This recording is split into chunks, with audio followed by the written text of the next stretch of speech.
जथाग्निर्दाहिका शक्ति रामकृष्णे स्थिता हिया सर्वविद्या स्वरूपां तां स्वारदां प्रणमाम्यहम्।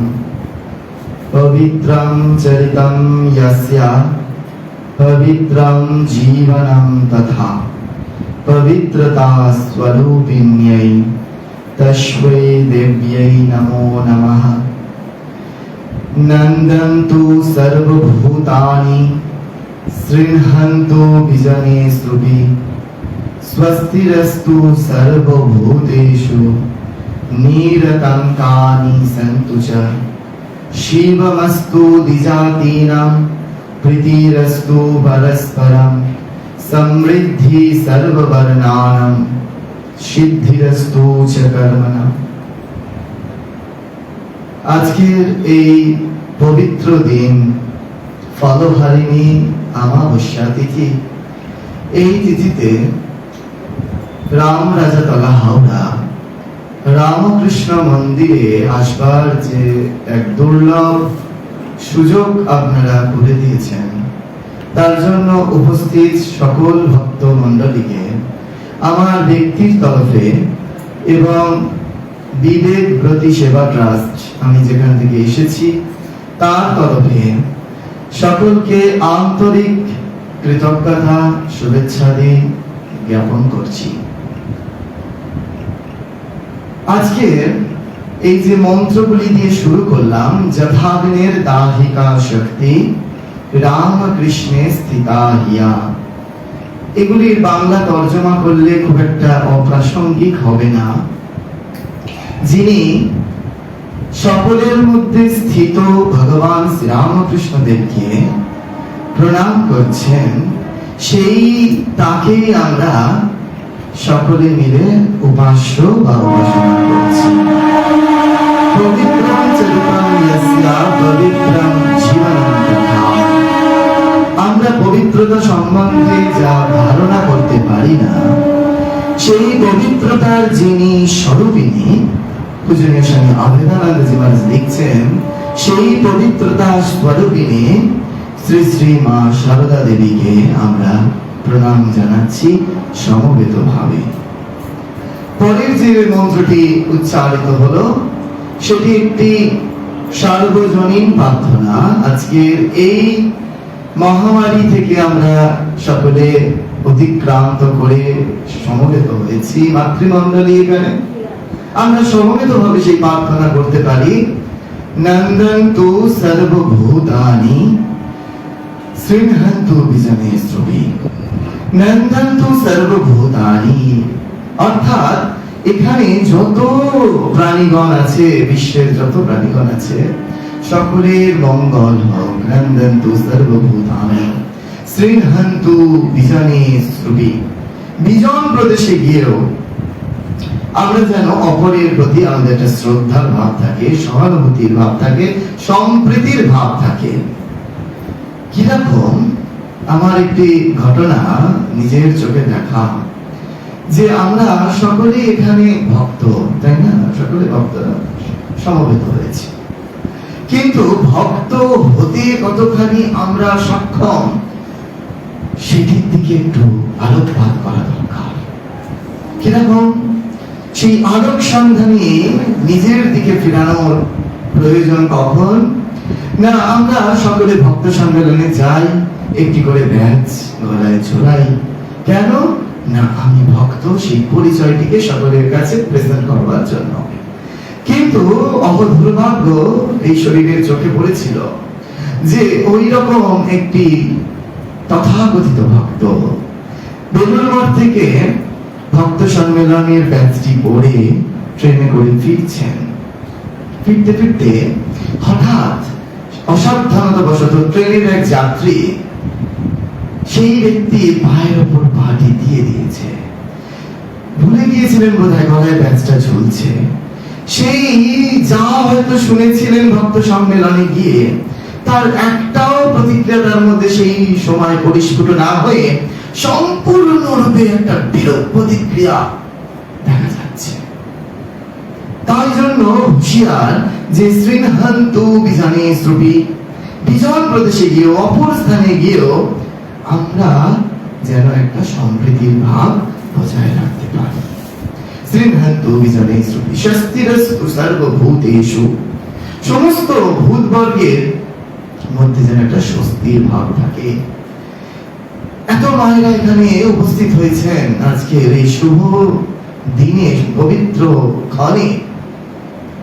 একজন কেউ যদি এখানে অস্বস্তির শিকার হন, একজন যদি ভগবান না করুন অসুস্থ হয়ে পড়েন, এখানে যতই ভালো গান হোক, যতই সুন্দর ভগবত কথা হোক, তখন কি আর এইদিকে মন থাকবে? থাকবে না।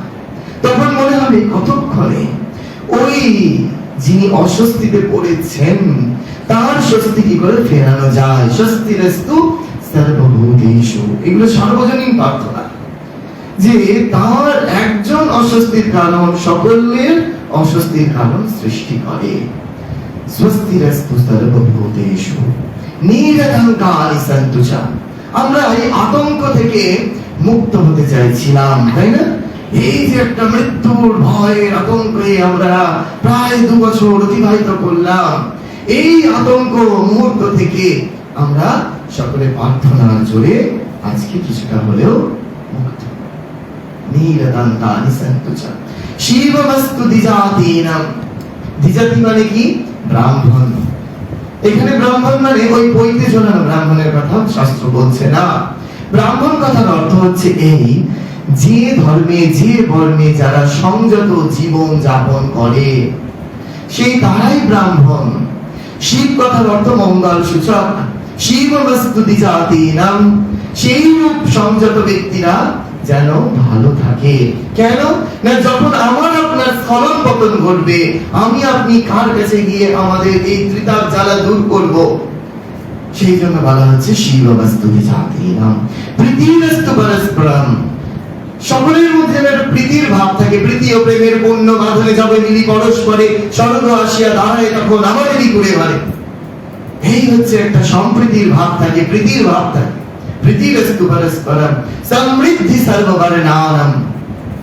আমরা দেখতে পাই যে পাশের বাড়িতে জলেনি উনান, চলেনি ভাতের হাড়ি, চোখ ভোজস্ব লেজ্জ বেরোতে নিজের ভোজন সারি।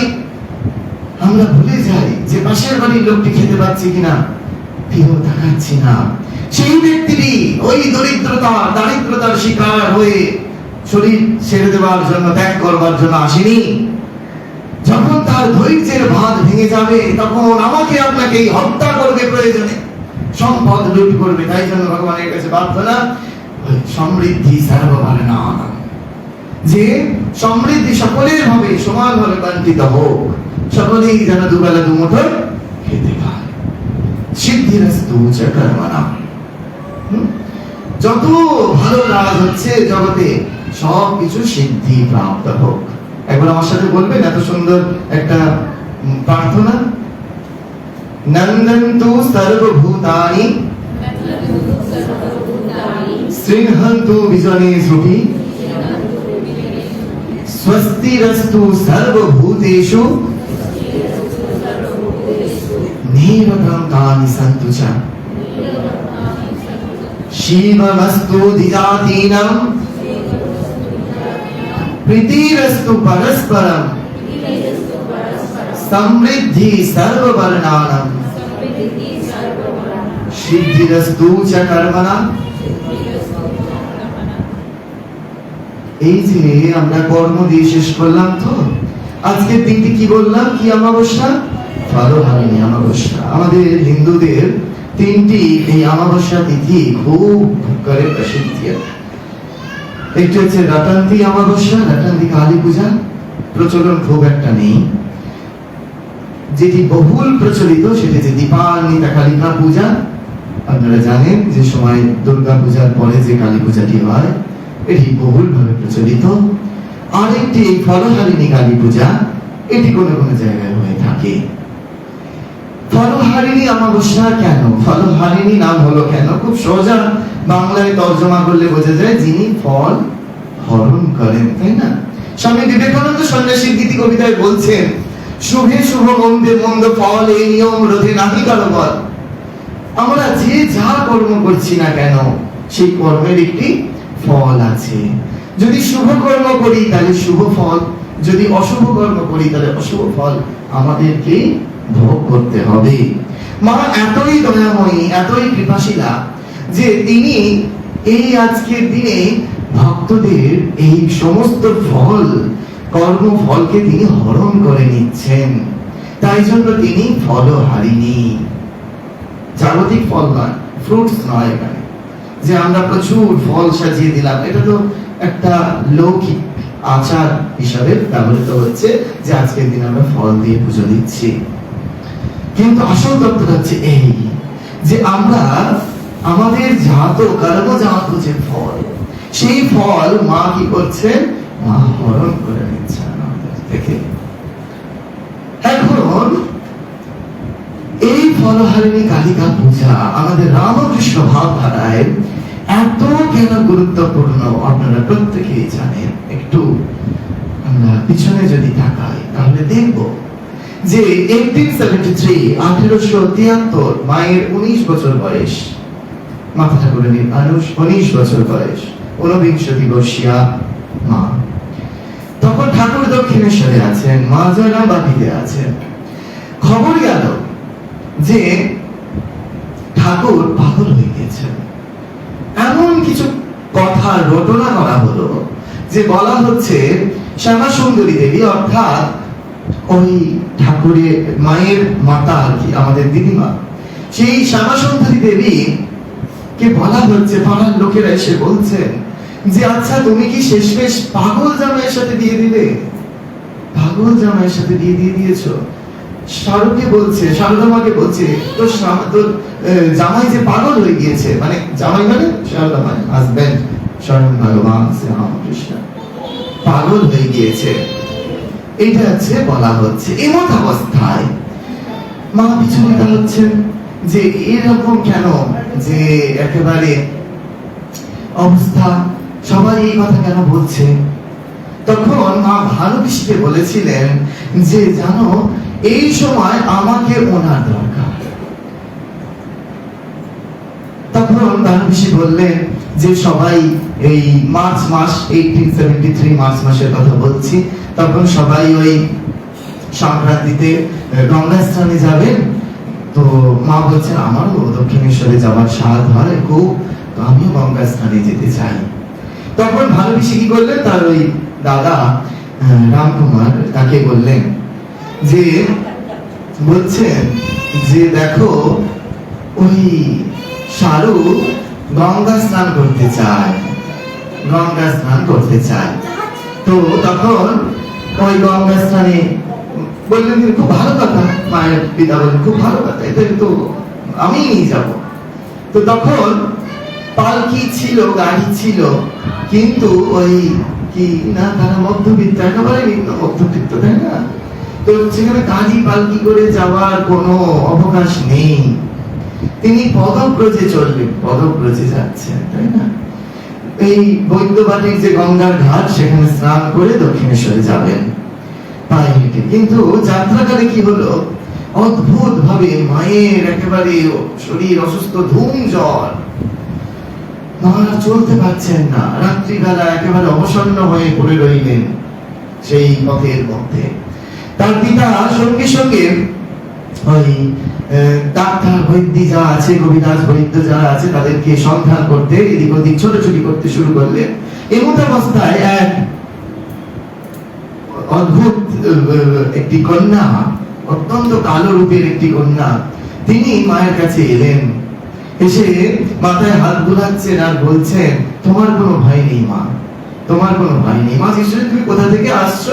বলছে ওই দক্ষিণেশ্বর থেকে আসছি। তুমি আমার কে হও? আমি তোমার বোন হই, আমি তোমার বোন হই। ওই দক্ষিণেশ্বরের বোন জয়রাম বাটির বোনকে সেবা করছেন আর বলছেন যে আমি দক্ষিণেশ্বর থেকে এলাম। মা বলছেন যে আমারও বড় স্বাদ ছিল মনে দক্ষিণেশ্বর যাব, কিন্তু এই যাত্রায় মনে হচ্ছে আর শরীর নেবে না, আমি হয়তো যেতে পারবো না। তখন ওই সেই দক্ষিণেশ্বরের বোন বলছে তা কি হয় বাবা, আমি যে দেখে এলাম যে তিনি ওখানেই রয়েছেন, তার তোমার জন্য এটা, তাকে আমি ওখানে আটকে রেখেছি, তুমি যাবে বই কি? পরের দিন সকালবেলা যখন মায়ের ঘুম ভাঙলো, দেখছেন অনেকটা বেশ একেবারে শরীর সুস্থ, কিন্তু ওই দক্ষিণেশ্বরের বোনের তো একটা চিন্তা আছে যে মাকে ওই এই সবে মাত্র ফিভার থেকে উঠেছেন আর কি, তো মাকে কি করে হেঁটে দক্ষিণেশ্বরে যেতে দেন। হঠাৎ করে একটা পালকি জুটে গেল, কোন রকম একটি অলৌকিক ক্রিয়া বা বিবাহ যাত্রী নিয়ে যেতে যেতে হয়তো কোনো কারণে যায়নি, এরকম একটি পালকি জুটে গেল। সেই পালকি করে মা গেলেন দক্ষিণেশ্বরে 1873 মার্চ মাস। যখন গেলেন ঠাকুর ভীষণ একেবারে দারুণ মাকে অ্যাকসেপ্ট করলেন, এবং মা গিয়ে দেখছেন না ঠাকুর তো পাগল হতে পারেন না, যিনি এত আমার কেয়ার করছেন, এত যত্ন করছেন, তিনি কি করে পাগল হবেন? লোকে তাহলে ভুল কথা বলেছিল। তখন চন্দ্রামণি দেবী অর্থাৎ ঠাকুরের মা ওই নহবতে যেখানে মা থাকতেন, শ্রী শ্রী মা থাকতেন, সেখানে তিনি আছেন, ওপরের ঘরে আছেন। মা কোথায় থাকবেন? এসে পড়েছেন ঠাকুরের কাছে। তখন ঠাকুর বললেন তুমি আমার ঘরেই থাকবেন 8 মাস। 8 মাস ঠাকুর নিজের ঘরে মাকে রেখেছিলেন। ঠাকুরের ঘরে আপনারা নিশ্চয়ই গেছেন দক্ষিণেশ্বরে, দুটি খাট দেখেছেন, একটি বড় একটি ছোট। ছোট খাটটিতে মা শুতেন, বড় খাটটিতে ঠাকুর শুতেন। সারা রাতে ঘুমোতে পারতেন না ঠাকুর, প্রায়ই উঠে মা মা মা মা করতেন। ঠাকুরের রাত্রির ঘুম খুব অল্প ছিল। এই কিছুক্ষণ আগে এখানে এসে থেকে একটু ম্যারেজ লাইফ নিয়ে কথা হচ্ছিল, এখন হঠাৎ মনে পড়ছে এই যে ঠাকুর আর মায়ের ম্যারেজ লাইফ, তাই না? এটা অদ্ভুত। কত ইয়ার্স? 27 ইয়ার্স, 27 বছরের ঠাকুর মায়ের দাম্পত্য জীবন। এখন হ্যাপি ম্যারেজ লাইফ ডেফিনেশন কি হতে পারে? সুখী দাম্পত্য জীবনের খুব সুন্দর একটা সংজ্ঞা আছে, জানেন? বলছে যে সংজ্ঞাটা হচ্ছে এই, প্রথম বছরে স্বামী বলবে স্ত্রী শুনবে, ঠিক আছে, খুব ভালো। সেকেন্ড ইয়ারে স্ত্রী বলবে স্বামী শুনবে, থার্ড ইয়ারে স্বামী স্ত্রী বলবে পাড়াপড়শি শুনবে। That is happy marriage life. তো এই ঠাকুর মায়ের 27 বছরের ম্যারেজ লাইফে একবারও ঝগড়া হচ্ছে না। এই টেস্টিং চলছে যে ঠাকুর আর মা একসঙ্গে রয়েছেন। ঠাকুর বলছেন রাত্রিবেলা ঘুম থেকে উঠে যে ইনি তোমার সহধর্মিনী, এর উপর অধিকার শুধুমাত্র তোমার আছে, তুমি কি করবে বলো। নিজেকে পরীক্ষা করছেন কে? স্বয়ং ভগবান। মাকে জিজ্ঞেস করছেন, আচ্ছা আমার আরেকদিনের ঘটনা লীলা প্রসঙ্গ থেকে বলছি। আরেকদিন মাকে জিজ্ঞেস করছেন, আচ্ছা তুমি যে এখানে এসেছো আমাকে কি সংসার পথে টেনে নিতে এসেছো? ওই 19 বছরের নারী তিনি বলছেন যে না, তা কেন, আমি এসেছি তোমাকে ধর্মপথে সহায়তা করতে, ধর্মপথে সহায়তা করতে, সংসার পথে টেনে নিতে আসবো কেন? আবার পারতপক্ষে মা জিজ্ঞেস করছেন, আমাদের কাছে মায়ের স্বরূপটাকে তুলে ধরবার জন্য মা নিজ মুখে না বলে স্বয়ং ভগবানকে দিয়ে বলিয়ে নিচ্ছেন। মা বলছেন, আচ্ছা তোমার আমাকে কি রূপ বলে বোধ হয়? মা যদি নিজে বলতেন, নিজে বলেছেন কখনো কখনো, শিবু দাদাকে বলেছেন, ওরে শিবু লোকে বলে কালী, লোকে বলে কালী। শিবু দাদা মানতে চাইছেন সব ঘটনা, আপনারা সকলেই বই পড়েছেন। যখন মা ঠাকুরকে জিজ্ঞেস করছেন, আচ্ছা তোমার আমাকে কি রূপ বলে বোধ হয়? ঠাকুর বলছেন, ওই যে মন্দিরে যিনি আমার অধিষ্ঠাত্রী, যিনি আমার ইষ্ট দেবী, তিনি এখন পদসেবা করছেন। মা পদসেবা করতে করতেই প্রশ্নটি করেছিলেন, আপনাদের সকলেরই জানা। বলছেন তারপরে সেকেন্ড উত্তর বলছেন যে ওই যে নহবতে যিনি আমার গর্ভধারিণী রয়েছেন, তিনি আমার পদসেবা করছেন। বলেই ক্ষান্ত হয়ে যাচ্ছেন না। এর পরের কথাটি আমি সাংঘাতিক। বলছেন এখন যিনি পদসেবা করছেন তিনি আমার আনন্দময়ী মা। এখানে যে শব্দটি তিনি ব্যঞ্জনা করলেন ভগবান শ্রীরামকৃষ্ণদেব, এই আনন্দময়ী মা, এই আনন্দ শব্দটা হিন্দু শাস্ত্রের একেবারে সর্বশেষ কথা বা সর্বশেষ শব্দ। যে এই আনন্দের জন্যই আমি আপনি প্রতিনিয়ত লালায়িত। আমরা যে যা কাজ করছি শুধু একটু আনন্দ পাওয়ার জন্য করছি। ভিখারি ভিক্ষাবৃত্তি করছে, আনন্দ পাওয়ার জন্য করছে। সাধু ঘর ছেড়ে সাধু হচ্ছে, আনন্দ পাওয়ার জন্য করছে। আমরা প্রত্যেকে সেই আনন্দের পিছনে ধাবিত হচ্ছি। সেই আনন্দ যিনি দান করছেন, সেই আনন্দ দেয়নি, তিনি হচ্ছেন শ্রী শ্রী মা। মায়ের সম্বন্ধে স্টেটমেন্ট দিয়ে দিলেন। এই ইয়ারে অর্থাৎ মার্চ মাসে এই ঘটনা, মা আসছেন। এই 1873 জুন মাস, ফলহারিণী অমাবস্যা, ফলহারিণী কালী পূজার দিন ঠাকুরের কি মনে হলো যে আচ্ছা আজকে একটু রহস্য পূজা করব। শাস্ত্রে আছে, তন্ত্রে আছে। হৃদয়রামকে বললেন যে হৃদয়, তুই ওই মন্দিরে যে সমস্ত পূজার জোগাড় হচ্ছে তা হোক, তুই আমার ঘরে ঠিক সেইরূপ একটি পূজার জোগাড় আমাকে করে দিতে হবে। আর মন্দিরে যখন কাঁসর ঘন্টা বাজবে তখন তুই মামিকে বলবি যে, মামি বলে না, ওকে বলবি যে ওই সময় এই ঘরে যেন চলে আসে। বেশ ভালো কথা। যখন এইখানে মা এলেন মন্দিরে, রাত্রিবেলা কালী পূজা হচ্ছে, কাঁসর ঘন্টা বাজছে, এমত অবস্থায় মা চলে আসছেন ঠাকুরের ঘরে। ঠাকুর ইঙ্গিত করে বলছেন যে ওই যে পীড়ে, একটা পীড়ে আছে, সেই পীড়েটিতে আলপনা দেওয়া ছিল, সেই পীড়েতে গিয়ে বসো। ইঙ্গিত করে বলা হলো। মায়ের গায়ের রঙও অসীতা ছিলেন, অর্থাৎ খুব কালো নয়, খুব উজ্জ্বল নয়, তবে আবার অদ্ভুত। মায়ের হাত আর পায়ের একবারে স্থলবদ্ধের মতো কালার ছিল। তো সেই মাকে তখন ভগবান শ্রীরামকৃষ্ণদেব আরাধনা করে উপাসনা করছেন। ঘোষণা করে গিয়ে বলছেন যে হে সর্বশক্তির অধীশ্বরী মাতো, হে পালে সর্বশক্তির অধীশ্বরী মাতো, ত্রিপুরে সুন্দরী, তুমি সিদ্ধির ধার উন্মুক্ত করো। ইহার শরীরে এই মুহূর্তে আবির্ভূত হয়ে শরীর মনকে পবিত্র করে জগতের সকল কল্যাণ সাধন করো। ঠাকুর প্রার্থনা করছেন, হে বালি সর্বশক্তি অধীশ্বরী মাধব ত্রিপুরা সুন্দরী। এই ভগবান শ্রীরামকৃষ্ণদেব এই ত্রিপুরা সুন্দরী অর্থাৎ ষোড়শী, শ্রীবিদ্যা, মুকুটেশ্বরী, রাজরাজেশ্বরী, এনার পূজা করছেন। ভগবান শ্রীরামকৃষ্ণদেব কিন্তু কালী পূজা করেননি মাকে, এটা একটা জেনে রাখার বিষয়। ঠাকুর মাকে পুজো করছেন কি ত্রিপুরা সুন্দরী ষোড়শী পূজা।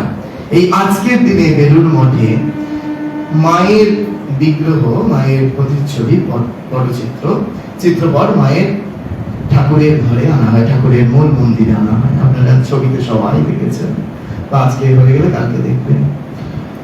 সেই ছবির চিত্রপট, মায়ের চিত্রপট ঠাকুরের মন্দিরে নিয়ে এসে সেখানে ষোড়শী পূজা হয়, গোটা রাত্রি জুড়ে আজকে হবে। সেই পবিত্র মুহূর্তে ভাবুন, আজকে আমরা এই মায়ের কথা শুনবার সৌভাগ্য পেয়েছি, আমরা বলবার একটা দুর্লভ সুযোগ পেয়েছি। তো সেই ত্রিপুরা সুন্দরী ষোড়শী, তিনি ষোড়শ বর্ষিয়া কি করে হলো না একটু বললে আপনাদের নিশ্চয়ই ভালো লাগবে। একবার ইন্দ্রদেব, সেই ইন্দ্রদেব তার যারা অ্যাসিস্ট্যান্ট আর কি, সহচর, যাত্রা করতে যাত্রা করছিল। তার মধ্যে কিছু অপ্সরা, সুন্দরী সুন্দরী অপ্সরা, ইন্দ্রের রাজসভায় তো তারা থাকেই, তো তারাও যাত্রা করছিল। যাত্রাপথে হঠাৎ নারদ মুনির সঙ্গে দেখা হয়ে যায়। যখন নারদ মুনির সঙ্গে দেখা হয় তো নারদ মুনি বলেন, আচ্ছা তোমরা কোথায় যাচ্ছ? না অমুক জায়গায় যাচ্ছি। বেশ ভালো কথা। আচ্ছা তোমরা কি কৈলাসে গিয়ে দেবাদিদেব মহাদেবকে দর্শন করেছো? না, করিনি। না, তিনি তো সবসময় ধ্যানমগ্ন থাকেন, অ্যাপয়েন্টমেন্ট না করলে তো ঠিক ভাবে হয়তো হবে না দেখা। বলছেন কোনো অসুবিধা নেই, আমি লিখে দিচ্ছি, কোনো অ্যাপয়েন্টমেন্ট ছাড়াই তিনি দর্শন দেবেন। তো গেছেন, সেই নারদের চিঠি টিঠি নিয়ে গেছেন আর কি। গিয়ে দাঁড়িয়ে আছেন শিব তো ধ্যান। কিছুক্ষণ বাদে শিবের ধ্যান ভঙ্গ হয়েছে। যখন ধ্যান ভঙ্গ হয়েছে তখন জিজ্ঞেস করছেন, আচ্ছা তোমরা কেন এসেছো? বলছেন ওই নারদ মুনি আমাদেরকে পাঠিয়েছেন, আপনার দর্শন লাভে আমাদের জীবন ধন্য করব, আমরা ধন্যায়িত হব। বলছেন ভালো কথা, কিন্তু তোমরা তো এখানে অনেকে স্ত্রী লোকেরা আছো, এই স্ত্রী লোকেরা তো স্ত্রীগণের অতিথি, তো তোমরা একটা কাজ করো, তোমরা ভিতরে যাও অন্দরমহলে, আমার যিনি সহধর্মিনী, আমার যিনি শক্তি দেবী কালিকা আছেন, তো তার আতিথ্য তোমরা গ্রহণ করো। আপনারা সম্ভবতই জানেন যে পুরুষ শরীরগুলোর থেকে মাতৃ শরীরগুলো আতিথেয়তাতে অনেক বেশি পারদর্শী, তাই না? তো বলছেন, কিন্তু এদিকে একটা অদ্ভুত ঘটনা ঘটে গেছে। বলছে ওই কথাটি শুনে ফেলেছে দেবী পার্বতী, বলছেন যে ওই পার্বতী নামটা নেননি, বলছে দেবী কালিকা। মায়ের রাগ হয়ে গিয়েছে, বলছে এত সুন্দরী সুন্দরী অপ্সরারা এসেছে, তার সঙ্গে আমাকে কালিকা বলা, হ্যাঁ আমি এতই রূপবান, তা সত্ত্বেও মনে হয় ভগবানের মন সন্তুষ্ট করতে পারছি না। খুব মানে একেবারে ইগোতে লেগেছে, প্রেস্টিজ লেগেছে এখনকার ভাষায়, তাই না? তো তখন মা একেবারে দৃঢ়তার সঙ্গে বন করলেন, বললেন আমি এমন তপস্যায় মগ্ন হব যে তপস্যায় আমার এই রূপের থেকে আরো সুন্দর রূপ, বলছে ভুবন মোহিনী রূপ, সেই রূপের অধিকারিণী হব। তো তখন সরাসরি কি করলেন, ওই আর কি ফ্লাইটের টিকিটটা সঙ্গে সঙ্গে রিজার্ভেশন করে নিয়ে একেবারে ওই কৈলাস থেকে সোজা সুমেরু পর্বতে চলে গিয়েছেন। তো এই সুমেরু পর্বতে গিয়ে একেবারে ধ্যানে মগ্ন হয়ে গিয়েছেন, তপস্যা করছেন, ওই যেমন আপনারা বিউটি পার্লার গিয়ে নিজেকে আরো বেশি সুন্দর করে তোলে। ভালো লাগছে? দেবী এই কাজ করেছেন, তিনি ধ্যান করে তপস্যা করে করেছেন, আপনারা অন্যভাবে করেন। তো তখন সেই দেবী নিজেকে এমন একটি রূপের তুলনা তৈরি করছেন, নিজেকে আর কি রূপে রূপবতী করছে তপস্যার বলে। আর এদিকে নারদ, সে তো কলহ প্রিয়, তো সে কি করেছে, দেখছে যে আরেকটু বেশ যদি কলহ বাঁধিয়ে দেওয়া যায় তাহলে বেশ ভালো হয়, একেই তো হয়েছে, আরেকটু ধুনোর গন্ধ যদি দিয়ে দেওয়া যায়। তখন সেই সোজা চলে গিয়েছে ঢেকিতে চলে, তো আর এটা লাগে না, ঢেকিতে যায় না নারদ। তা গিয়ে দেবীকে বলছেন, আরে দেবী আপনি আমার প্রণাম গ্রহণ করুন, আপনি এদিকে বসে তপস্যায় মগ্ন, আর ওইদিকে ভগবান আপনার পত্নী তো আরেকজনের প্রতি মগ্ন। মানে নারদের কথা অনুযায়ী এবার দেবী আরো রেখে দিচ্ছে, বলছে কি আমি কোথায় নিজেকে তৈয়ার করছি, হ্যাঁ ফেসিয়াল করছি, মুলতানি মাটি মারছি, আর ওইদিকে কিনা শিব মহাদেব কি সোজা একেবারে সুমেরু পর্বত থেকে কৈলাস গিয়ে দিচ্ছেন। দেবী যেভাবে নিজেকে তৈয়ার করেছেন এতদিন ধরে, ঠিক সেই রূপ দেবী শিবের অধিষ্ঠাত্রী হয়েছে। ভুল বুঝতে পেরেছেন।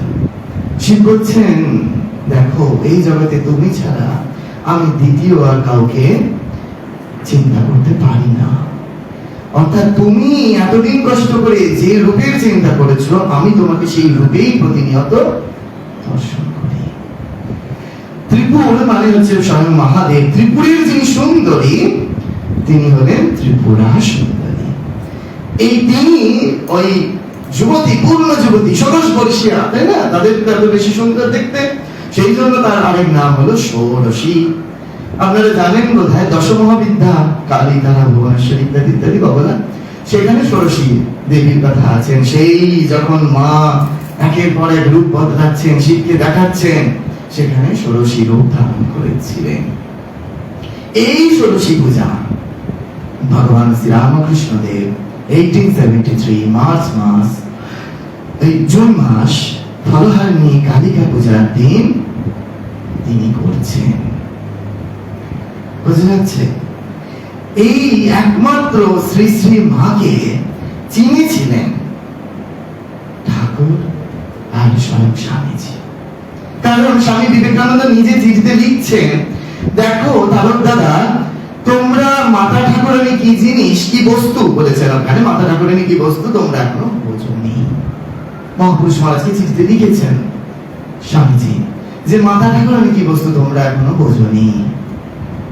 আবার এদিকে ঠাকুর মায়ের সম্বন্ধে বলছেন ও শারদা, সরস্বতী, জ্ঞানদায়িনী, জ্ঞান দিতে এসেছে। ছাই চাপা বেড়াল এবারে রূপ দেখে এসেছে, পাছে মন্দ লোকের নজর পড়ে। তাই না? ঠাকুর এত কিছু বলে দিচ্ছে, বলছেন ও আমার শক্তি, ও ছাড়া এর কোনো ক্ষমতা নেই বা শক্তি নেই। এই একমাত্র মাকে চিনছেন ঠাকুর এবং স্বামীজি। স্বামীজিকে জিজ্ঞেস করা হতো যে আচ্ছা আপনার সঙ্গে মায়ের এবং ঠাকুরের রিলেশনটা কি, আপনি একটু বলুন। স্বামীজি প্রশ্নের উত্তরটা ঠাট্টা করে উঠিয়ে দিতেন, অদ্ভুত একটা উত্তর দিতেন। বলতেন স্বামীজি যে ওই ঠাকুরের দৈত্য দাদাদেরকেও হবডব বোধহয়। স্বামীজির একটা ঠাট্টা করার স্বভাব ছিল, স্বামীজি এই জন্য ঠাট্টা করে প্রশ্ন উড়িয়ে দিতেন। কিন্তু অদ্ভুত ভাবে একবার পাশ্চাত্যের শিষ্য শিষ্যরা স্বামীজিকে চেপে ধরেছেন, বলছেন আজকে আপনাকে বলতেই হবে যে আপনার সঙ্গে ঠাকুরের এবং আপনার সঙ্গে মায়ের সম্পর্কটা কি। স্বামীজি সেদিন কোন মুডে ছিলেন কে জানে। স্বামীজি বলে উঠলেন, জগৎ কল্যাণী মা মহামায়া জগতের কল্যাণে নিজেকে ধরাধামে প্রকাশ করতে চাইছিলেন। প্রকাশ করতে গিয়ে অর্ধেক পুরুষ এবং অর্ধেক নারী রূপে শ্রীরামকৃষ্ণদেব রূপে আবির্ভূত হলেন। সম্পূর্ণ নারী রূপে শ্রী শ্রী মা সারদা দেবী রূপে আবির্ভূতা হলেন এবং সম্পূর্ণ পুরুষ রূপে নিজেকে ইন্ডিকেট করলেন এবং সমাধিতে ডুবে গেলেন। এই হচ্ছে স্বামী বিবেকানন্দ চিনিয়ে দিচ্ছেন। স্বামী বিবেকানন্দ কোট করা ভাষা বললাম যে মা ঠাকুর স্বামীজি তিনে এক, একে তিন। সেই জগৎ কল্যাণী মা মহামায়া জগতের কল্যাণে এই নিজেকে ধরাধামে প্রকাশ করতে চাইছিলেন। অর্থাৎ আমরা মনে করি যে যখন একটা মূল কেন্দ্রবিন্দু শক্তি, সেই শক্তি যখন ডিভাইড হয়, ভাগ হয়, তখন হ্রাস ঘটে, তাই না? কিন্তু সব ক্ষেত্রে তারা ব্যতিক্রম কি অগ্নি শক্তিতে বলা যাবে না। বলছে যদি আমরা ধরে নিই একটা দাবানল পূর্ণ আর একটা দেশলাই এটা আগুন সেটা অংশ, অগ্নির ক্ষেত্রে এরকম পূর্ণ অংশ বলা যাবে না। একটা দেশলাই আগুন দাবানল সৃষ্টি করে দিতে পারে, তাই না? এটা যেমন বলা যাবে না, ঠিক সেরকম এখানে শক্তির হ্রাস ঘটছে না। ঠাকুর মা স্বামীজি তিনে এক, একে তিন। কিন্তু এখানে একটা অদ্ভুত ব্যাপার, যদি আমরা খুব ভালো করে আমরা যে চিত্রপটগুলি পূজা করি, পূজার আসনে রেখে ঠাকুর মা স্বামীজির, দেখবেন সেখানে ঠাকুর এবং মায়ের খুব অলৌকিক ভাবে এটি কাকতালীয় ভাবে হয়। ঠাকুরের 45 বছর বয়সে ঠাকুরের ছবিটি তোলা, আপনারা সকলের ঘরে ঘরে আছে, গিয়ে দেখবেন। আর মায়েরও ঠিক 45 বছরে এই সিস্টার নিবেদিতা ওই ছবিটি বাগবাজারে তুলেছিলেন। তো সেই ছবিতে যদি একটু খুব ভালো করে দৃষ্টিপাত করি, এখন ওইগুলো তো ছবি নয়, আমি যতই এখানে ব্যঞ্জনার ক্ষেত্রে ছবি শব্দটাকে ব্যবহার করি না কেন, মা বলছেন ছায়া কায়া সমান, কখনোই সেটা ছবি হতে পারে না, অন্তত তো আমার আপনার কাছে তো একেবারেই নয়। তারা সাক্ষাৎ বর্তমান। আমরা শুধু কথার পরিপ্রেক্ষিতে বোঝানোর আঙ্গিকে ছবি শব্দটাকে ব্যবহার করছি মাত্র। দেখবো সেই পটচিত্রে ঠাকুরের অর্ধেক চোখ খোলা, অর্ধেক চোখ বন্ধ। অর্থাৎ ঠাকুর ভাব মুখে রয়েছেন। তিনি তার যদি কথামৃত পড়েন, মোহনমোহ তিনি ভাব সমাধিতে ডুবে যাচ্ছেন। কখনো তিনি বাহ্য দশায়, কখনো অর্ধবাহ্য দশায়, কখনো একেবারে সমাধিতে মগ্ন হয়ে যাচ্ছেন, অন্তর্দশায় চলে যাচ্ছেন। সেই জন্য ঠাকুরের দেখুন অর্ধেক চোখ খোলা, অর্ধেক চোখ বন্ধ রয়েছে। স্বামীজি তো একেবারে সম্পূর্ণ চোখটি বন্ধ করে দিয়েছেন, যেন একেবারে আমাদের দিকে ফিরেও তাকাবেন না। মা দেখুন সম্পূর্ণ চোখটি খোলা। মা আমাদেরকে একেবারে সব সময়ের জন্য দর্শন করছে, আমাদেরকে প্রতিনিয়ত পর্যবেক্ষণ করছে, এতটুকু এদিক ওদিক। একটা বাচ্চা যদি ঘরে থাকে, মায়েরা তাই করে না? সব সময়ের জন্য বাচ্চাটার দিকে ফোকাস, বাচ্চাটা যেন একটু কিছু ভুল করে ধুলোটা মুখে না নিয়ে নেয়, বাচ্চাটা যেন ঘর থেকে না পড়ে যায়, সব সময়ের জন্য। বাচ্চাটি যত না মাকে দেখে, মা তার থেকে বেশি বাচ্চাকে দেখে কিনা? সত্য তো? ঠিক সেরকম মা দেখুন আমাদেরকে সব সময়ের জন্য দেখছেন। আচ্ছা দেখুন, ভালো করে দেখবেন বাড়ি গিয়ে, হ্যাঁ, ছবিটি। ঠাকুরের একটা পা দেখা যায়, একটা পা দেখা যায় না। স্বামীজি তো দুটোই ঢুকিয়ে নিয়েছেন, দেবেন না কিচ্ছু আমাদের। মা দেখুন দুটো পাই দেখা যাচ্ছে, দেখবেন গিয়ে ভালো করে ছবিটি। হয়তো এইভাবে ভালো করে দেখেননি কখনো, দেখাটা হয়নি, আজকে বলবার পরে তো দেখাটা হবে, তাই না? শুরুটা হোক এইভাবে। ভগবান যদি আবার দিন দেন, আবার ওরকম নতুন কিছু হবে দেওয়া।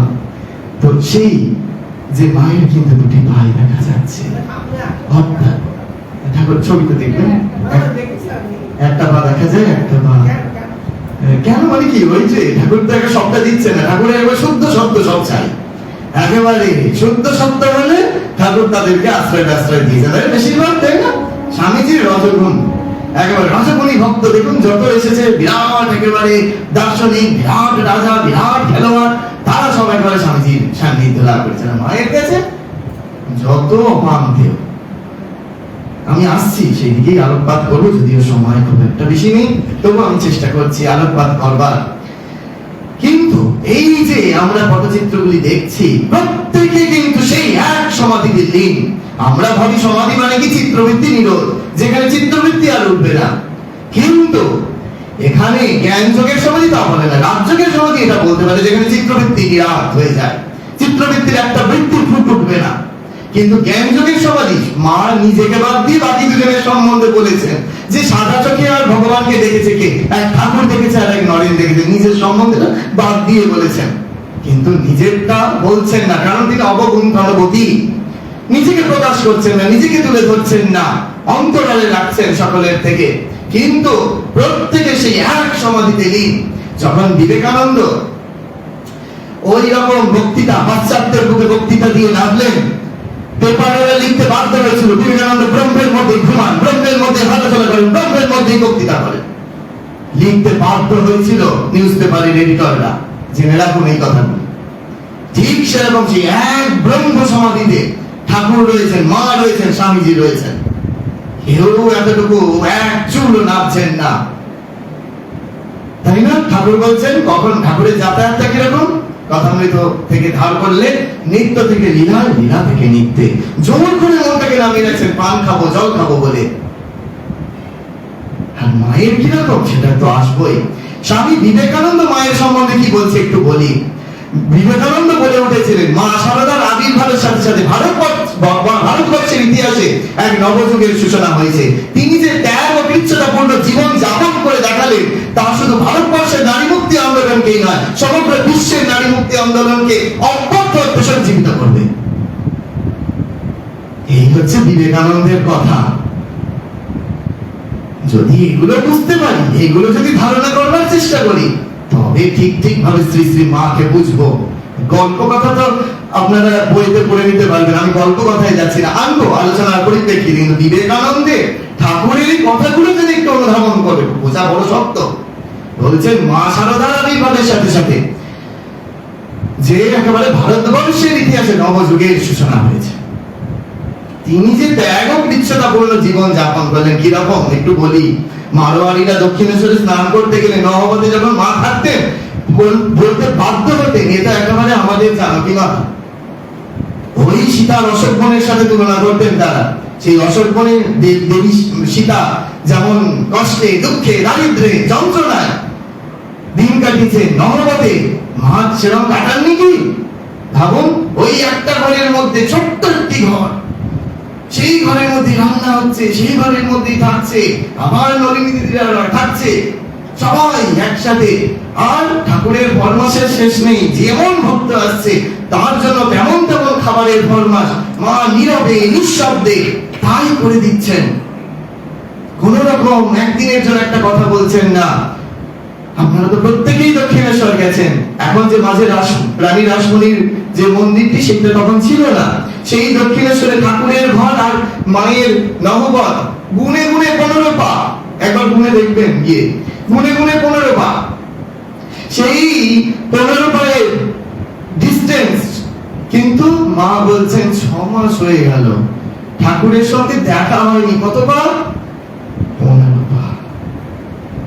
এখনকার দিনের নারীরা হলে একেবারে নারী সমিতিতে গিয়ে আগে একেবারে কত কি হয়ে যাবে। হ্যাঁ, যে মা কি বলছেন, আমি কি তেমন ভাগ্য করেছি যে নিত্য তার দর্শন পাবো? আমি কি তেমন ভাগ্য করেছি? মনকে সান্ত্বনা দিচ্ছেন না? এই হচ্ছে ত্যাগ ও কৃচ্ছতাপূর্ণ জীবন যাপন তিনি করে দেখালেন। তা ওই নারী মুক্তি আন্দোলনকে অব্যর্থ অর্থে সঞ্জীবিত করবেন এবং সূক্ষ্ম লোকে জাতির মানুষকে অন্তর্প্রবিষ্ট হবে। স্বামী বিবেকানন্দ বলেছেন। স্থূলভাবে আমরা বুঝতে পারি যে এই দেখুন আমরা একটা সেবা করছি, বিভিন্ন জায়গায় সেবা কার্য চলছে, একটা মশারি দেওয়া হচ্ছে, কি কম্বল দেওয়া হচ্ছে, কি খাতা পেন্সিল দেওয়া হচ্ছে, এটা তো স্থূলভাবে সেবা হচ্ছে। কিন্তু সূক্ষ্মভাবে সেবা, এটা একটা বোঝা খুব মুশকিল। একটা এক্সাম্পল দিচ্ছি, এরকম হওয়াটা অসম্ভব। কিরকম ধরুন সবাই রাত্রিবেলা ঘুমাচ্ছে, কিন্তু কেউ একজন ব্যক্তি যদি একটা অক্সিজেন সিলিন্ডার এখানে এসে এটা খুলে দিয়ে চলে গেল, সবাই আমরা একসঙ্গে উপকৃত হলাম, কেউ জানতেও পারলো না। সূক্ষ্মভাবে স্বামী বিবেকানন্দ বলছেন, যেখানে সবাই যাকে চেনে জানে সেখানে মানুষের বাহবা পাওয়ার জন্য যে কেউ প্রাণ দিতে প্রস্তুত, কিন্তু যেখানে কেউ চেনে না জানে না, একটু বাহবা পাওয়ার আশা নেই, সেখানে যে আপামর জনসাধারণের জন্য প্রাণ দিতে পারবে সেই ভগবানের অতি প্রিয়। সেই রকম সূক্ষ্মভাবে মা নীরবে নিঃশব্দে কাজ করে চলেছেন, তাই না? দেখুন ঠাকুর কি করছেন না, ঠাকুরের কাছে ভক্তেরা আসছে, একেবারে ছোট খাটতিতে বসে কথামৃত শ্রবণ করাচ্ছেন। স্বামীজি কি করছেন? মঞ্চে উঠে ধর্ম শিক্ষা দিচ্ছেন, বক্তৃতা আদি করছেন। মা কখনো এরকম করেছেন? মা করছেন না। মা জ্ঞান প্রচার করছেন কিসের মধ্যে দিয়ে জানেন? কর্মের মধ্যে দিয়ে। আমি আসছি সেই দিকে। কিন্তু এইটা বুঝতে হবে যে নারী মুক্তি আন্দোলনকে অপরটাতে সঞ্জীবিত করছেন। কিরকম? মায়ের আবির্ভাবের পূর্বে এই পশ্চিম বাংলার বুকে একজন সন্ন্যাসিনী দেখা যাচ্ছে না। মায়ের আবির্ভাবের পরে প্রথম গৌরী মায়ের এইরকম একটা দৃষ্টান্ত আমরা দেখতে পাচ্ছি। এখন কিভাবে সেইগুলো তো আলোচনা করলে আরো অনেক এক এক দিন এক একটা নিয়ে ক্লাস করে দেওয়া যায়। কিন্তু মায়ের আবির্ভাবের আগে আমরা দেখবো সেই চৈতন্য মহাপ্রভুর সময় থেকে ওই আমাদের বাংলা মন্ত্র তন্ত্র উচ্চাটন এই নিয়ে একেবারে এখনো তো নিউজ পেপার খুললে দেখুন না, একেবারে অ্যাডভার্টাইজমেন্টে ভর্তি, এইগুলো নিয়েই মেতে আছে। কিন্তু ধর্মের যে আসল পুরো তত্ত্ব, এই যে সূক্ষ্মভাবে আধ্যাত্মিক কথাকে বোঝা, এটা কিন্তু মানুষ এখন ইয়ং জেনারেশন বিশেষ করে বুঝতে চাইছে বা বুঝবার চেষ্টা শুরু করেছে। সূক্ষ্মভাবে বোঝা। স্বামী বিবেকানন্দ সেই জন্য বলে উঠলেন, মায়ের আবির্ভাবের সাথে সাথে গার্গী মৈত্রীর মতো আবার সেই নারীদের অভ্যুত্থান ঘটবে।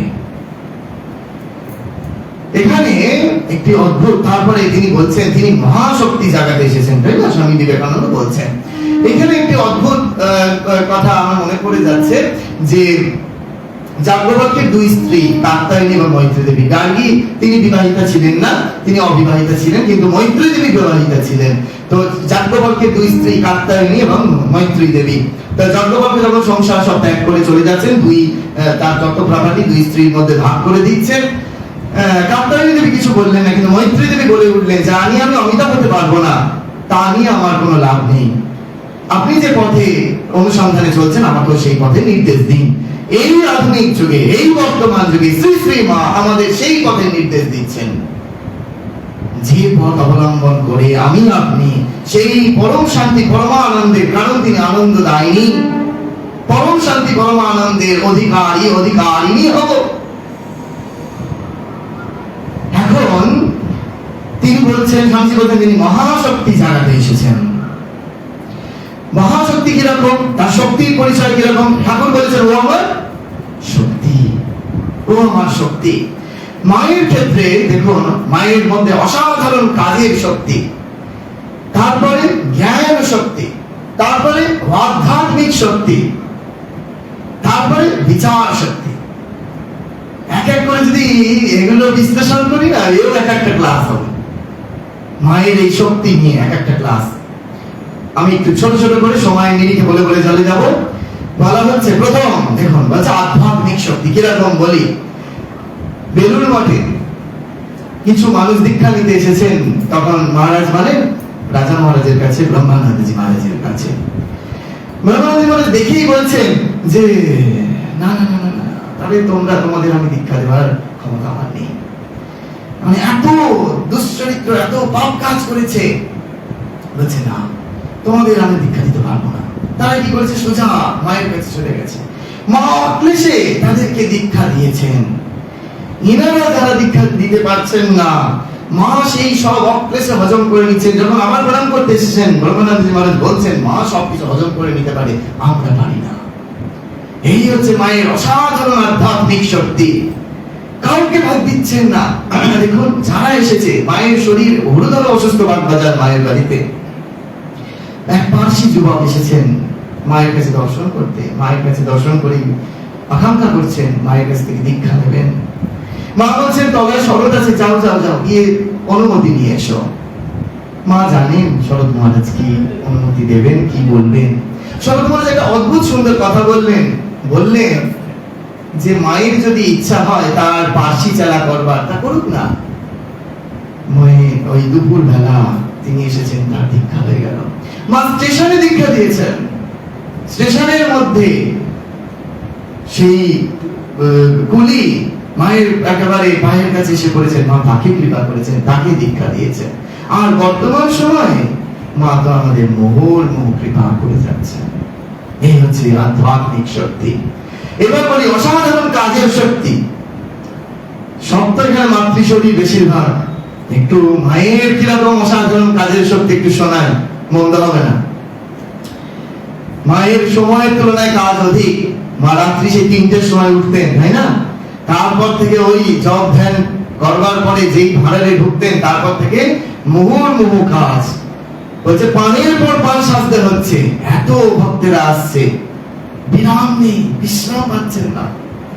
কি করতে হচ্ছে তাকে? তার জন্য দুটো ঝাঁটা নিয়ে ঝাড় দিতে হচ্ছে, দু হাতে ঝাড় দিতে হচ্ছে। একসঙ্গে 3টে রুটি একসঙ্গে বেলতে হচ্ছে। আমি তো অবাক হয়ে যাই, কি করে এরা সম্ভব? কারণ ওই যে অধিক কাজ কিন্তু সময় অল্প। আপনারা জানবেন যে গীতা, শ্রীমদ্ ভগবদ গীতায় ভগবান শ্রীকৃষ্ণ দ্বাদশ অধ্যায়ে বলছে অনাপেক্ষা শুচির দাক্ষ উদাসীন গতব্যথা। ওখানে একটা শব্দ চয়ন করা হচ্ছে যে শুচির দাক্ষ, একই সঙ্গে শুচিতা এবং একই সঙ্গে কর্মে দক্ষতা। আমাদের ঠিক যে কোনো একটি অভাব ঘটে যায়। যদি খুব পবিত্রতার সঙ্গে করি সেখানে হয়তো দক্ষতা থাকবে না, দক্ষতা নেই বলে সেখানে দেখবেন আমরা খুব ধীরে ধীরে পবিত্রতার সঙ্গে করি কাজটি। আবার যদি খুব দক্ষতা এসে যায়, কনফিডেন্স লেভেল এত হয়ে যায়, তখন আর সুচিতা থাকে না, কনফিডেন্স লেভেল এত বেড়ে যায় যে একদম পারবো, সেখানে পবিত্রতার ভাবটি থাকে না। সেই জন্য বলা হচ্ছে, শেষ করতে হবে নাকি? আচ্ছা 6:20 বলেছিলেন, 6:30 বেশ। সুচিতা এবং এই সুচির দাক্ষ, অর্থাৎ এই একই সঙ্গে সুচিতা এবং একই সঙ্গে দক্ষতা, এই অসাধারণ কাজের শক্তি। তারপরে কি মায়ের বিচার শক্তি কিরকম দেখুন। কারণ তার আগেই বলা হয়েছে যে তিনি মহাবুদ্ধিমতী। মায়ের সম্বন্ধে বলছেন যে ও মহাবুদ্ধিমতী। তার বুদ্ধি মানে বিচার করবো কি দিয়ে? বুদ্ধি দিয়ে। সেই বুদ্ধিটা কিরকম একটু তুলে ধরি, আপনারা সব জানেন। প্রতি বছর ঠাকুর পানিহাটির মহোৎসবে যেতেন, জানেন নিশ্চয়ই। এই সোদপুর, সেই সোদপুরে যে পানিহাটি, সেখানে যে জ্যৈষ্ঠ মাস আসছে, জ্যৈষ্ঠ মাসে, এই মাসেই তো একবারে পানিহাটির মহোৎসব হয়, চিরের মহোৎসব। সেই পানিহাটির মহোৎসবে ঠাকুর প্রতি বছর যেতেন। তাই এবছরে কি হলো, এক বছরে ওই গোলাপ মা, গোপালের মা, এরা প্রত্যেকে রয়েছে, এনারাও মানে মাতৃভক্তেরা ঠাকুরের সঙ্গে যাবেন। তা সবাই মিলে ঠাকুরকে ধরেছেন যে ঠাকুর, মাও আমাদের সাথে চলুক না, মাও আমাদের সাথে চলুক না। তা ঠাকুর কি বলছেন দেখুন। ঠাকুর বলছেন আচ্ছা ওর যদি ইচ্ছা হয় তাহলে যাক। এইবার ঠিক এই শব্দযুক্ত বাক্যটি গিয়ে পরিবেশিত হয়েছে মায়ের কাছে। মা বলছেন, মায়েরও যাওয়ার ইচ্ছা ছিল। মা তখন জিজ্ঞেস করছেন যে আচ্ছা কি বললো? না, ঠাকুর বললো ওর যদি ইচ্ছা হয় তো যাক। মা বললেন না, যাবো না, যাবো না, তোমরা যাও, আমি এখানে রইলাম, কাজ অনেক আছে বলে এড়িয়ে গেলেন। যখন ফিরে এলেন না, ঠাকুর কি প্রশংসা করছেন মায়ের কাছে। বলছেন তুমি যাওনি, ভালোই হয়েছে, তুমি তো মহাবুদ্ধিমতী, তুমি যাওনি, ভালোই হয়েছে। আমার তো ওখানে গিয়ে মুহুর্মুহু সমাধি কীর্তন, ওই যাদের হরি বলতে নয়ন ঝরে তারা দু ভাই এসেছে রে, যারা আচমকালে প্রেম বিলায় তারা দু ভাই এসেছে রে। যখন সেই রকম হরিনাম হচ্ছে আমার মুহুর্মুহু সমাধি, সেই সমাধি অবস্থায় যদি তোমায় দেখতো তাহলে লোকে বলতো হংস বংশী একসাথে এসেছে, তুমি যাওনি, ভালো হয়েছে। এই হচ্ছে মহাবুদ্ধিমতী। আমরা হলে পারমিশন পেয়ে গেছি। আরেকটি কিরম বুদ্ধিমান বুদ্ধিমতী মা, সেরকম একটু বলি, ইয়া দেবী সর্বভূতেষু বুদ্ধিরূপেণ সংস্থিতা, তাই না? চন্ডিতে বলা আছে নমস্তাস্যৈ নমস্তাস্যৈ নমস্তাস্যৈ নমো নমঃ। তিনি তো বুদ্ধিরূপে আমাদের মধ্যে অধিষ্ঠাত্রী। কিরকম বুদ্ধি! লক্ষ্মী নারায়ণ আপনারা প্রত্যেকেই জানেন, তৎকালীন সময় 10,000 টাকা ঠাকুরকে দিতে এসেছিলেন। শোনা যায় কোন কোন জায়গায় আছে যে একবার ঠাকুর লাঠি নিয়ে তার পিছনে খাওয়া করেছিলেন। যখন ক্ষান্ত হলেন তখন ঠাকুর যেন একটু মাকে পরীক্ষা করে নিতে চাইলেন বা মায়ের কাছে পাঠালেন, বললেন যাও নবগতে মা আছে, যদি সে নেবেন। কোন সময় 10,000 টাকার কথা বলছি, একটু ভেবে নেবেন। তো তখন মায়ের কাছে যেই যাওয়া হলো, সেই টাকাটি নিয়ে মা বলে না না বাবা, এটা আমি নিতে পারবো না। পরবর্তীকালে ঠাকুর যখন জিজ্ঞেস করছেন যে কেন নিলে না, ঠাকুর কি উত্তর দিচ্ছেন, আমি যদি নিয়ে তো তোমারই সেবায় রাখবে, তুমি যেখানে দাঁড়াও সে টাকা আমি না নেই কেমন করে। আমি তো খুব মজা করে বলি, দিনটা যদি আজকের হতো আর আজকের ঘরের মায়েরা হতো, স্বামীকে যে কি কথা বলতেন, কত মুখ ঝামটা দিতেন, আর সঙ্গে সঙ্গে লকারের চাবিটা খুলে আগে লকার। দুঃখ পাবেন না, মজা করছি। তো এইরূপ অবস্থা, সেই জন্য তিনি মহাবুদ্ধিমতী। এই হচ্ছে বিচার শক্তি। আরো বলা যেতে পারে, আমি শুধু ছুঁয়ে যাই। আজকে আমার ভবিষ্যতে তো নিশ্চয়ই ঠাকুর কৃপা করে এখানে আনবেন, তখন আবার এগুলো নিয়ে বিস্তৃত আলোচনা করব। এরপরে কি বলেছি, জ্ঞান শক্তি। কিরকম তার জ্ঞান শক্তি দেখুন। এখন বলবেন জ্ঞান শক্তি মানেই তো যে তার মানে তিনি নিশ্চয়ই জ্ঞান বিতরণ করেছেন, নিশ্চয়ই ঠাকুরের মতো উপদেশ আদি দিয়েছেন, স্বামীজির মতো বক্তৃতা দিয়েছেন, কোথাও দেখতে পাচ্ছি না। শঙ্করাচার্যরা গীতার ভাষ্যে বলছে নিষ্কাম কর্মে আর জ্ঞানে কোনো ফারাক নেই। ছাই চাপা বিড়াল শ্রীরামকৃষ্ণদেব বলছেন না, ওই কর্মের মধ্যে দিয়ে জ্ঞানের প্রচার। কিরকম সেটাও জানা আপনাদের ঘটনা, কিন্তু এই পরিপ্রেক্ষিতে একটু দৃষ্টিপাত করুন। নলিনী দিদি ওই পরিবেশন করছেন লুচি, ছুঁড়ে ছুঁড়ে পরিবেশন করছেন। মা বলছেন দাও দাও দাও দাও, লুচি ঝুড়িটা আমায় দাও। এইভাবে পরিবেশন করতে আছেন বলে মা একবার সঙ্গে সঙ্গে সুন্দর করে এই যে কিভাবে সার্ভ করতে হয় সেটা মা শেখাচ্ছেন, যে একেবারে সুন্দর করে লুচি পরিবেশন করলেন। শুধু তাই না, হয়ে যাওয়ার পরে তিনি এঁটো পাত সরাচ্ছেন, মানে এঁটো পাত গুলো কুড়াচ্ছেন। হঠাৎ নলিনী দিদি বলে উঠলেন, ছি মা, এখন দেখছি তুমি 36 জাতের এঁটো করেছ। মা কি বললেন? মা বললেন 36 কোথায় রে, দেখছি তো সব এক। আমাদের সেই এক জ্ঞানী প্রতিষ্ঠিত হতে হবে। আমরা বহু দেখছি, এক জ্ঞানী জ্ঞান, বহু জ্ঞান অজ্ঞান, তাই না? ঠাকুর বলছেন সেই এক জ্ঞানে মা কি করে প্রতিষ্ঠা করছেন দেখুন। কোন বক্তৃতার মধ্যে দিয়ে না, কোন উপদেশের মধ্যে দিয়ে না, কর্মের মধ্যে দিয়ে। আপনি আচারি ধর্ম জীবের শেখাও। মা ঠাকুর স্বামীজি এই কর্মের মধ্যে দিয়ে জ্ঞানের প্রচার করছেন। ভারতবর্ষে জ্ঞান চিরকালই দুটি, একটা অ্যানালিটিক, একটা সিনথেসিস। একটা সন্নিহিতীকরণ করে, একটা পৃথকীকরণ করে জ্ঞান, তাই না? কিরকম দেখুন, আমরা এখানে সকলে বসে আছি, আমাদের প্রত্যেকের শরীর আলাদা, মন আলাদা, আমাদের সকলের রূপ, নাম, রূপ সব আলাদা। গীতা 13 অধ্যায় ক্ষেত্র আর ক্ষেত্রাজ্ঞা, সেই ক্ষেত্রগুলো সব আলাদা। এখন এখানে কমন কি না, দেখুন আমরা প্রত্যেকে যার দ্বারা অস্তিত্ববান আছি সেটা হচ্ছে কমন কি, অক্সিজেন। তাই তো, অক্সিজেনের জন্য আমরা প্রত্যেকে অস্তিত্ববান আছি, অর্থাৎ বায়ু। আচ্ছা দেখুন, সেই গানের কথা মনে পড়ছে, বায়ু রূপে কে তোমারে বাতাস করে অনিবার। মাকে দেখবো বলে ভাবনা কেউ করো না। হয় না গান এখানে?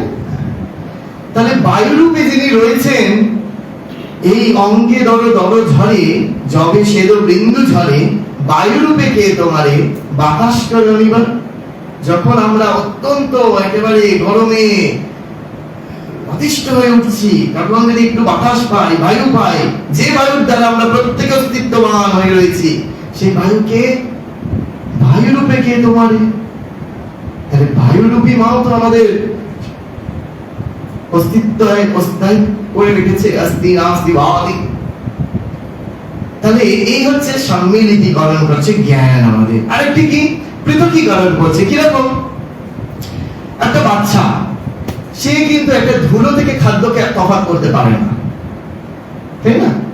সে ধুলোটাকে মুখে পুড়ে দিচ্ছে। কেন না? সে খাদ্য সম্বন্ধে তার জ্ঞান নেই, সেই জন্য ধুলো খাদ্য রূপে গ্রহণ করছে। এখানে জ্ঞানের প্রয়োজন, তাই কি না? একটা জ্ঞান কি করছে? সম্মিলিতকরণ করছে। আরেকটি জ্ঞান, ন্যায় শাস্ত্র আমাদের এই জ্ঞান শেখাচ্ছে যে আমাকে কোনটা গ্রহণ করব, কোনটা গ্রহণ করব না, তার শ্রেয় একটি প্রিয়। শ্রেয়কে যত আমরা গ্রহণ করব, তত আমরা ভগবানের দিকে এগোবো।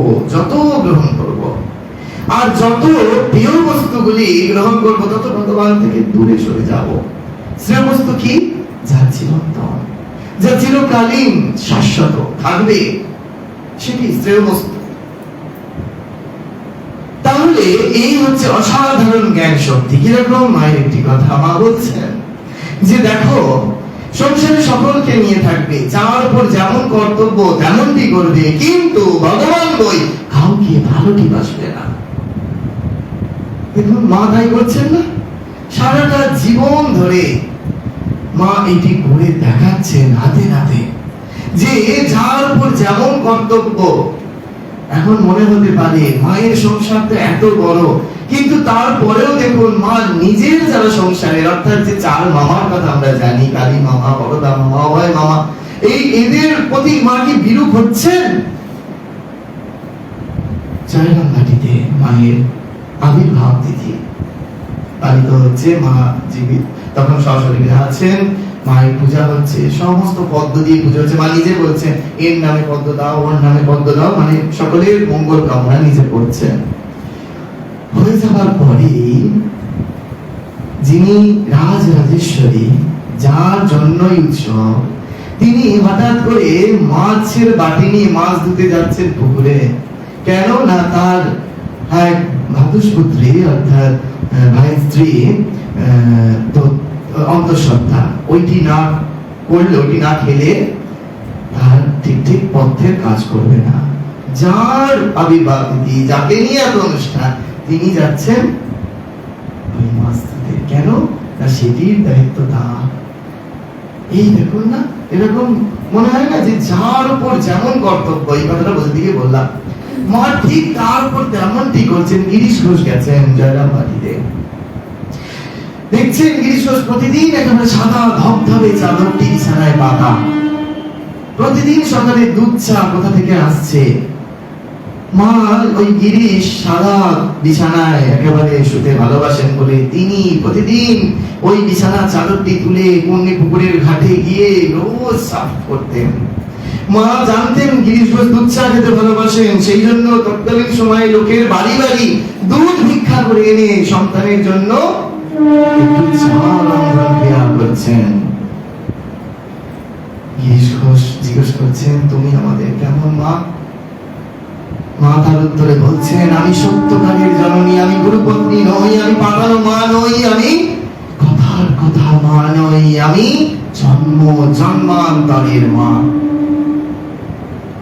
মা কি বলছেন? মা বলছেন আমি সতেরো মা, আমি অসতেরো মা। এটা বলে শেষ করি। এই মায়ের কথাগুলো খুব সোজা, ঠাকুরের কথাগুলো খুব সোজা, কিন্তু বোঝা অত্যন্ত কঠিন। মা বলছেন যে আমি সতেরো মা, আমি অসতেরো মা। তার মানে এরকম একটা মনে হতে পারে নাকি যে ধরুন আমি আপনি যত খুশি, বা আমি আপনি ছেড়ে দিন, জগতে যত খুশি ব্যক্তিরা অসৎ কাজ করবে, মা তাদেরকে আশ্রয় দেবে। মা তো বলেইছেন, আমজাদ আমার যেমন ছেলে, শরৎ আমার তেমন ছেলে, বলেছেন না? অনেক যুক্তি আপনারা খাড়া করবেন।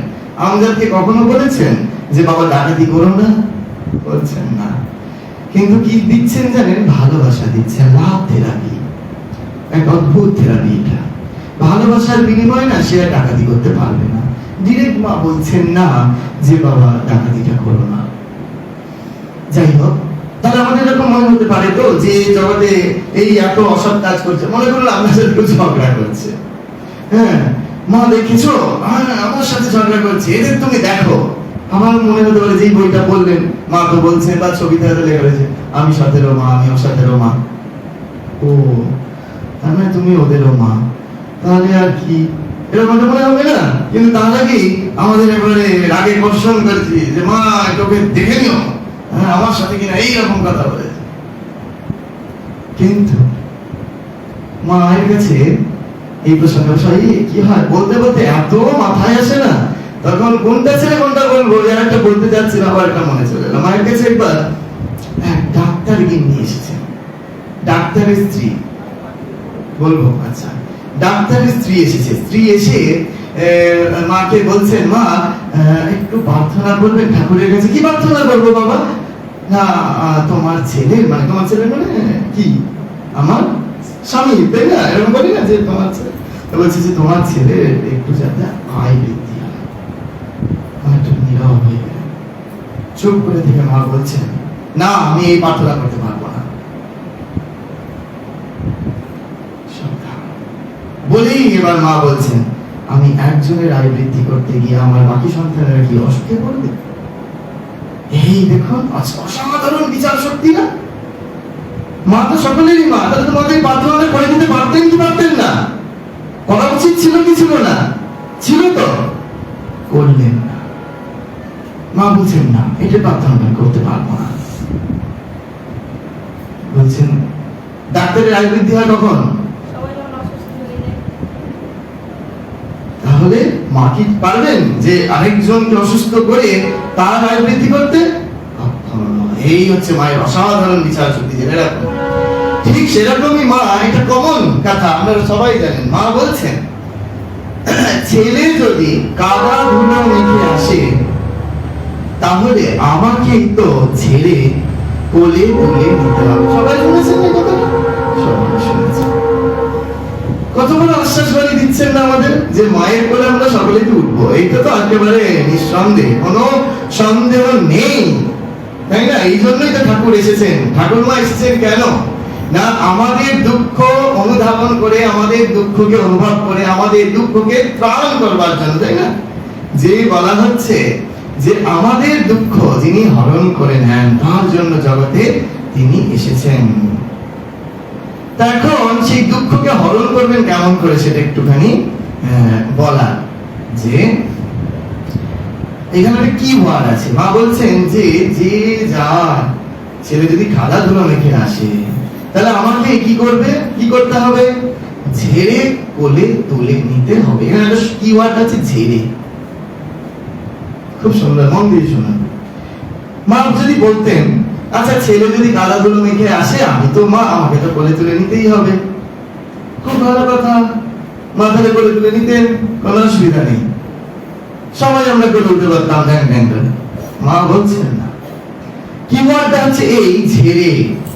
মা একবারও বলছেন না ছেলে যদি কাদা ধুলো মেখে আসে আমি ওই অবস্থায় কোলে তুলে নেব। আমাদেরকে মা জন্ম জন্মান্তর ধরে ঝাড়ছেন। আমি তো খুব মজা করে বলি, এই দুদিন আগে চিটফান্ড হয়েছিল না মায়ের নামে, সারদা। এখন সুদীপ্ত সেন জেলে বুঝতে পারছে মায়ের ঝাড়া কি জিনিস। এই হচ্ছে মায়ের ঝাড়া। মা আমাদেরকেও ঝাড়ছেন জন্ম জন্মান্তর ধরে। যতক্ষণ ঝাড়া কমপ্লিট না হচ্ছে, যতক্ষণ একেবারে পরিষ্কার না হচ্ছি, ততক্ষণ মা ওই জন্ম জন্মান্তর ধরে ঝাড়তেই থাকবেন। যেই মুহূর্তে একেবারে পরিষ্কার হয়ে যাব, যেই মুহূর্তে একেবারে কালিমা শূন্য হয়ে যাব, সেই মুহূর্তে মা আমাদেরকে কোলে তুলে নেবেন। এতে কোনো সন্দেহ নেই, এতে কোনো সংশয় নেই। বলা হচ্ছে যে মায়ের ভূমিকা কেমন বলতে গিয়ে খুব সুন্দর করে একটা জায়গায় সংস্কৃতে বলছে যে অর্ধে সরম জলম পৃথ্বা বর্ষতি মধুরম ভূমিম পরোপকারে নিরতা কথং মেধা ন সজ্জনঃ। বলছে কি রকম না, অর্ধে সরম জলম পৃথ্বা, সমুদ্রের জলে কি থাকে? সরনায় খার, লবণাক্ত না? সমুদ্রের জল খাওয়া যায়? সমুদ্রের জল খাওয়া যায় না। অর্ধে সাগর অর্ধে সরম জলম পৃথ্বা, সমুদ্রের জলে খার থাকে। কিন্তু বলছে সেই সমুদ্রের জল যখন ওই সূর্যদেব ওপরে আকর্ষণ করে তোলেন, বাষ্প করে তোলেন, তারপরে বলছে বর্ষতি মধুরম ভূমি, যখন বৃষ্টি রূপে আমাদেরকে দান করেন, তখন কি আর সেই খারত্ব থাকে? বৃষ্টির জলে কি থাকে? মিষ্টতা থাকে, তাই না? সেখানে তখন মিষ্টতা থাকে। বর্ষতি মধুরম ভূমি পরোপকারে নিরতা, বৃষ্টির জল পরোপকার করে কিনা? পরোপকারে নিরতা কথং মেধা ন সজ্জনঃ। ঠিক মায়ের কাজ এটি না, আমাদের মধ্যে যত খারত্ব রয়েছে, যত কালিমা রয়েছে, মা আমাদের সব কিছুকে একেবারে হরণ করে নিয়ে বর্ষতি মধুরম ভূমি। মা বলছেন যে বাবা, কারোর মনে আঘাত দিয়ে কথা বলতে নেই, কারোর মনে আঘাত দিয়ে কথা বলতে নেই। মা শেখাচ্ছেন আমাদেরকে। তাহলে দেখুন, শরীরের সব থেকে কোমলতম অঙ্গ, এই পঞ্চেন্দ্রিয়ের মধ্যে সব থেকে গুরুত্বপূর্ণ যে ইন্দ্রিয়, সেটা কি? জিহ্বা। এই জিহ্বা দিয়ে আমরা একমাত্র দুটি কাজ করি, তাই না? বাকি সমস্ত চক্ষু, কর্ণ, নাসিকা, ত্বক, এগুলো একটা একটা কাজ হয়। একমাত্র জিহ্বা যেখানে দুটি কাজ হয়। জিহ্বানাম প্রবাণম জানি ভাসনে বদনে দিচ অত্যুক্তি অতভুক্তিচ্ছ সপ্তপি প্রাণহরণ। বলা হচ্ছে যে ওই জিহ্বাকে আমরা ভাষণ আর ভোজন, এই দুটো কাজ হয়। তাহলে এই এত যত জগতে ধারালো ধাতব অস্ত্র রয়েছে, সেগুলি দিয়ে আমরা যত না মানুষকে আঘাত করতে পারি, শরীরের সব থেকে কোমলতম অস্ত্র জিহ্বা, তার থেকে কি বেশি আঘাত করে ফেলি না? একটা কথাতে মানুষ সুইসাইড করতে চলে যাচ্ছে, আত্মহননের চেষ্টা করে ফেলছে, তাই না? তাহলে এই এত ধাতব অস্ত্রটা এই কোমলতম অঙ্গের কাছে পরাস্ত হয়ে যাচ্ছে। আর সেই প্রসঙ্গে মা বলছেন যে দেখো বাবা, কারুর মনে আঘাত দিয়ে কথা বলতে নেই। যদি আঘাত দিয়ে কথা বলি তাহলে কি হবে না, তার ফল আমাকেই ভুগতে হবে। আর যদি ভালো কথা বলি তাহলে কি হবে না, আমাকেই তার ফল ভুগতে হবে। তাহলে আমরা সব সময়ের জন্য কি চেষ্টা করব? সকলের মনে যস্মান্ন দ্বিজতে লোকো লোকান্ন দ্বিজতে চ যঃ হর্ষ আমর্ষ ভবে বেগৈ সচা মে ভর্তা মে সচ মে প্রিয়া। গীতার দ্বাদশ অধ্যায়ের 12 নম্বর শ্লোকে কি বলছে? যস্মান্ন দ্বিজতে লোকো, যে কি অদ্ভুত মন্ত্র না এটা। এই আমি এটা গীতার ক্লাস নিই অনলাইনে, দেশ বিদেশ থেকে প্রচুর মানুষ ক্লাস করে, সেখানে সামনে গীতার পরীক্ষা, তো এটা আমি একটা প্রশ্নেই রেখেছি। যস্মান্ন দ্বিজতে লোকো লোকান্ন দ্বিজতে চ যঃ, যে আমি কারোরকে উদ্বিগ্ন করব না এবং আমি কারোর দ্বারা উদ্বিগ্ন হব না। উদ্বিগ্ন কখনো এই কথাতে তো, তাহলে আমি যদি কাউকে উদ্বিগ্ন না করি এবং আমি কারোর দ্বারা উদ্বিগ্ন হব না, তাহলে তার ফল আমাকে ভুগতে হবে। আবার মাকে কষ্ট করে সেই ফল হরণ করতে হবে, মাকে কষ্ট করে ঝাড়তে হবে। তাহলে আমরা যদি মাকে প্রকৃত ভালোবাসি, তাহলে মাকে কি আমরা কষ্ট দেব? বলুন সবাই একবারকে, দেব না। তাহলে কাদাগুলো মাখবো না, কাদাগুলো মাখবো না। তাহলে কাদাগুলো যদি না মাখি, তাহলে মাকে কি ঝাড়তে হবে? ঝাড়তে হবে না। তাহলে মাকে যদি সত্যিকারের ভালোবাসি, মাকে তো সবাই ভালোবাসি, হ্যাঁ, মায়ের চেয়ে আপনজন কেউ আছে কি? মা বলছেন, ভয় কি বাবা তোমাদের আর কেউ না থাক, যেন একজন মা আছে। তাহলে সেই মাকে যদি ভালোবাসি, তাহলে কি আমরা যে কাদাগুলো মাখবো, এমন আচরণ করব, এমন কর্ম করব, এমন কথা বলবো? তাহলে আজ থেকে আমরা এখান থেকে কি শপথ নেব? যে আমরা কাদাগুলো মাখবো না, মাকে আমরা কষ্ট দেব না, ঝাড়তে হবে না, মা আমাদের সরাসরি কোলে আশ্রয় দেবেন। ঠাকুর মা স্বামীজির কাছে প্রার্থনা করি সকলেই একেবারে এই জীবনে আমরা মায়ের কোলে আশ্রয় লাভ করি। ওম শান্তি শান্তি শান্তি। হরি ওম তৎসৎ। শ্রীরামকৃষ্ণার প্রণামস্তু। এই অনলাইনেও যারা এতক্ষণ ধরে দেখলেন তাদেরকেও আমার তরফ থেকে ব্যক্তিগত অনেক শুভেচ্ছা দিই এবং আন্তরিক কৃতজ্ঞতা জ্ঞাপন করছি। ভালো থাকবেন, নমস্কার।